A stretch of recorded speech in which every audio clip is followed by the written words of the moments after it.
What's going on, everyone? I'm Jaren, and today we are talking about Alien Romulus. While scavenging the deep ends of a derelict space station, a group of young space colonists come face to face with the most terrifying life form in the universe. Now, as you can tell, I'm pretty excited to talk to you guys about this movie today. Spoiler free, no doubt. I'm also rocking the Chestburster shirt. I got my Regal exclusive popcorn buckets lingering in the back with the Xenomorph and the face hugger container. Pretty awesome. Thank you, Regal. Now, Alien Romulus happens to be the 7th installment in the Alien franchise, 9 if you want to count the Alien vs. Predator crossovers, but damn, it has been 7 years since we last got an Alien movie in theaters, and I was always wondering whether Ridley Scott was going to complete his prequel trilogy, which was Prometheus, Alien Covenant, to bridge the gap of our original Alien film, which was done by him back in 1979. And unfortunately, that Disney merger with 20th Century Fox kind of made it a dead project. It made it a relic, and I never thought we were going to get another proper Alien movie again. With Disney renaming 20th Century Fox under their logo 20th Century Studios, they were just gonna be really stupid had they slid the Alien and Predator franchises underneath the rug and never bring them up again. It's just a big total loss if you ask me. And I think that what they did right is that they got Dan Trachtenberg, they took a test run at Predator, and they did the prequel Prey. And my God, even though it was a Hulu exclusive, it was a hit. And I think they really shit the bed of not putting it out in theaters because fans loved it. They want more. And I thought that, especially with movies with a smaller scale story like Prey, with a big property franchise like The Predator, they could probably go ahead and do the same thing with Alien, but bringing back to its horror roots. Enter in Fede Alvarez. Is it Fed or is it Fede? I'm sorry if I'm mixing those up, but he's a credible filmmaker who has brought us the 2013 Evil Dead remake, which I absolutely love, and the nail-biting thriller Don't Breathe, which I also absolutely love. And Alvarez has definitely expressed his love and his passion for the horror genre, for Ridley Scott, and the perverse sci-fi journey that took a life of its own. From the feature films to the comic books and even the video games, Alvarez was determined to deliver an Alien hit for the big screen. And after seeing it for myself, I have to say, this is definitely a fan film for the fans. And I mean that in the most respectful and genuine way. This movie fucking ripped. Canonically taking place 20 years after the events of Ridley Scott's Alien and years before the James Cameron's Aliens, and we are immediately thrust into a situation where a group of young space colonists are just acting on desperation and breaking into a space station in order to start a new life. But all hell breaks loose, and I gotta say, this has got to be the most terrifying, most white-knuckling, and most fun I've had with an Alien movie in such a long time.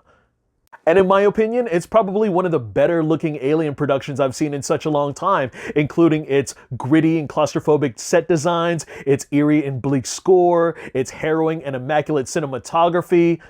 Even with the sequences involving zero gravity, had my jaw on the floor. Alvarez sought the help of the special effects team who were responsible for 1986's Aliens, and they went above and beyond, from designing the Romulus and Remus space station to the hives of the creatures, and just they went back to the old school workshops with the animatronics, the suits, the practical effects, and some VFX work to really blend in and just bring a lot of that terror to life. I mean, you got the chest bursters, the face huggers, the perfect organism, aka the Xenomorphs, are actually scary once again.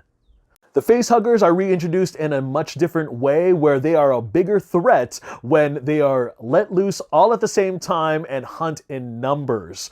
Also, the chestburster holds no real shock value anymore. I mean, not since the original film where that really took everybody by surprise with John Hurt's character.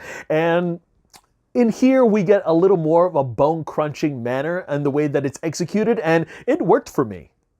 And the last, the xenomorphs. Now, I've only ever seen this little itty bitty detail, this part of the lore illustrated in comics, but to witness the full emergence of an adult, fully grown xenomorph was freaking gnarly.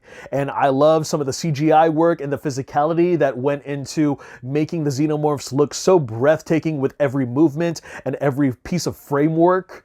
And I love the utilization of their tails this time around, which was just as deadly as their second pair of teeth.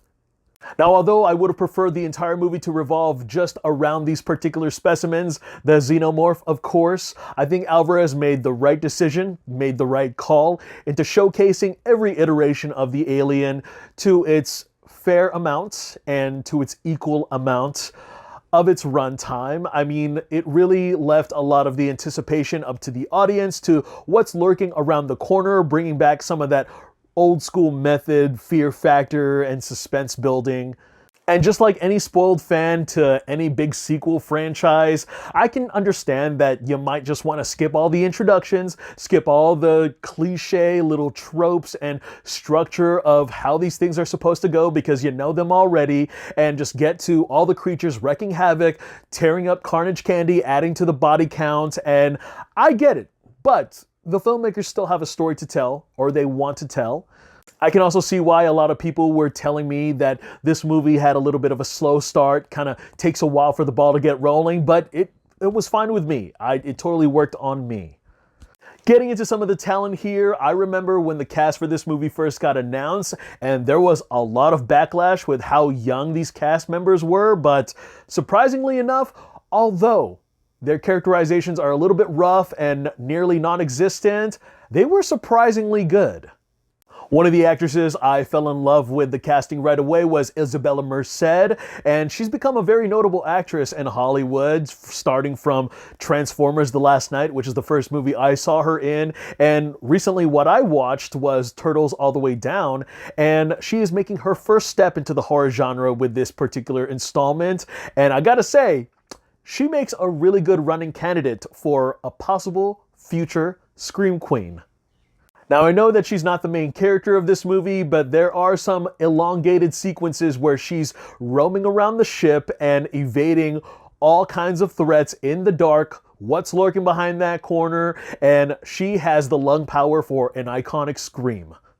We also got Kaylee Spaney, who is our protagonist, our main character named Rain. Now, if I'm going to be honest, I was not a big fan of her earlier filmography like Bad Times at the El Royale or Pacific Rim Uprising. I didn't see Priscilla, but I heard she got a lot of praise, so I got to make time for that. But the one that won me over, and the one that I was looking forward to seeing her in this movie, was Alex Garland's Civil War. She was amazing in that one. And in here, she's kind of given a little bit of pressure to kind of model after the Ripley character of Sigourney Weaver that was solidified in this franchise. I mean, they tried it out with Noomi Rapace, with Catherine Waterston, and here, she really does hold her own and really delivers. We also got David Johnson, who plays Andy. He's a synthetic kin to Rain, and he impressed the hell out of me. He stole the spotlight, and I wasn't sure whether that was because of the way he executed his performance or the way that his character was written. I love the exploration that really befell him of directive versus morality, and that really compels a lot of his character. And the way that his actions kind of go about, the direction that he took, I swear it makes him the most interesting character since Michael Fassbender's David in the earlier prequels such as Prometheus and Alien Covenant. Moving into my more mixed to negative opinions, now when it comes to the script, there's hardly a fresh idea that has this installment to stand out on its own. The movie really leans on nostalgia and callbacks to everything that we love about the franchise, and it really feels like Alvarez really took a lot of small details to really big elements of every single installment to the video game and every other source material and really sprinkled them throughout the film. Neat and thoughtful, but hardly original. So if you're looking for this story to impact the franchise in any way, shape, or form, you might be a little bit disappointed because they do play it safe with some refreshing approaches, the way that Prey did with Predator. Also, there is some heavy and messy CGI work to a particular character I am not going to spoil for you, but it really overstayed their welcome with just the amount of uncanny valley of movements of their face to the way that it wasn't syncing with their speech. Again, with the characterizations being weak with the exception of Andy, I merely could not sympathize with our colonist the way I was hoping for. Heck, I barely remember anything about Rain, and she is our main character. But if I'm going to be honest, had they spent a little bit more time with our characters, fleshing them out, they would have felt a little more than cannon fodder.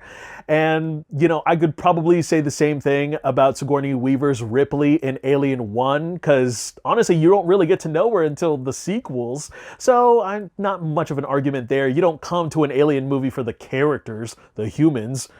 And just as a fair warning, the third act takes some really big swings that, depending on what part of the camp you favor in this franchise, it is going to make or break your experience.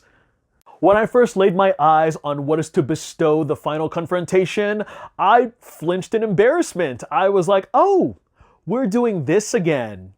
And in the end, I found myself jumping out of my seat, cheering out loud, and I enjoyed myself for what it was. I just know that that third act is going to divide a lot of diehard fans and really divide the overall consensus. Overall, my complaint will forever be, when are we seeing the Alien Queen again? I'm waiting. She better be in the next one. As a fan who didn't mind the amount of fan service that was in here, she was the one creature that I've been missing in my sequels, one amongst the many ranks of those creatures that I wanted to see. Did you guys see where the thing went? Man, where'd it go? Ah!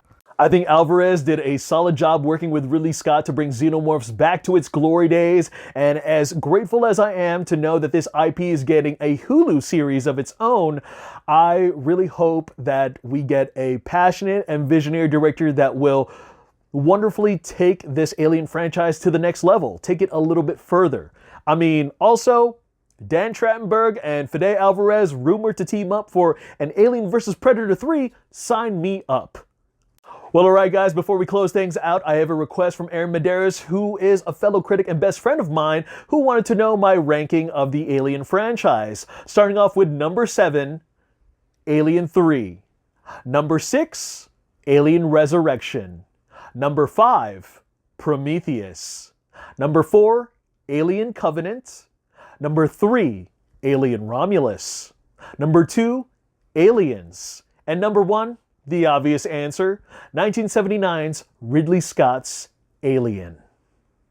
Well, alright guys, that's all I got to share about that movie. Go ahead and check it out on the biggest screen as possible with the loudest sound. I heard the 4DX experience is the way to go, but that's up to you if you got it in your area.